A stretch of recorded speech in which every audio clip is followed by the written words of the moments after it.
बिहार की जनता, पूर्णिया की जनता जानती है। इसलिए जब उनको मधेपुरा से लोगों ने खदेड़ दिया तो ये इसको शरण स्थली बनाए हुए हैं। यहाँ के लोग भी खदेड़ के भगा देंगे जो मधेपुरा का नहीं हुआ। ये पूर्णिया का भी छोड़ देते हैं। पूर्णिया के लोगों ने भी इनको खदेड़ के यहाँ से भगाया था और फिर 25 साल के बाद ये पूर्णिया आए हैं।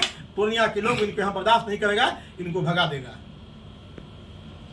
सांसद हैं यहाँ के और निर्दलीय उम्मीदवार के तौर पर हैं, तो क्या उसका कोई असर यहाँ पर पड़ेगा? पप्पू यादव इम्पैक्ट डालेंगे इंडिया गठबंधन की सीट पर? आपको मैंने पहले ही बताया कि बीजेपी कई रूपों में चुनाव लड़ती है। उसके कई रूप हैं, सीबीआई है, ईडी है, आईटी है, कई तरह के। उसी में पप्पू यादव भी है और पप्पू यादव कोई नया चेहरा नहीं है। 25 साल के बाद वो पूर्णिया आए हैं। इसके पहले वो मधेपुरा गए हुए थे। माँ बदल लेते हैं, कभी मधेपुरा को माँ बोलते हैं, कभी पूर्णिया को माँ बोलते हैं। लेकिन पप्पू यादव का जो कार्यकाल रहा विगत 7-8 सालों में, वह भाजपा के काम करने वाले लोगों के रूप में रहा।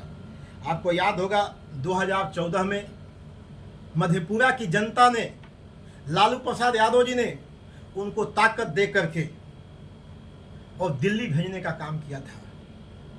लेकिन दिल्ली जाने के 6 महीना के बाद वो मिल गए और बिहार में किसी तरह से सेकुलर सरकार न बने, यहाँ सांप्रदायिक सरकार बने, इसके लिए पप्पू यादव जी ने कोई कसर नहीं छोड़ा और सभी सीटों पर भारतीय जनता पार्टी के दिए हुए उम्मीदवारों को उन्होंने बिहार के 243 सीटों में से अधिकांश सीटों पर लगाने का काम किया, ताकि किसी तरह से यहाँ सेकुलर सरकार न बने, यहाँ सांप्रदायिक सरकार बने, भारतीय जनता पार्टी की सरकार बने। लेकिन इस देश का गरीब वंचित तबका, इस देश का सेकुलर समाज, इस देश का माइनॉरिटी समाज, इस देश का पिछड़ा समाज, सवर्ण समाज और प्रगतिशील विचार वाले लोगों ने पप्पू यादव के बारे में समझ चुका था कि अब पप्पू यादव भारतीय जनता पार्टी के काम करने वाला व्यक्ति है। इसलिए उनको उम्मीदवारों को कोई साथ नहीं दिया। इसलिए सरकार बनने का 2015 में भी इन्होंने कोशिश किया था कि सांप्रदायिक सरकार यहाँ बनाए, लेकिन उनको नस्तानाबूद किया। 2020 में भी आपने देखा होगा कि उन्होंने क्या किया था, कहने की जरूरत नहीं है।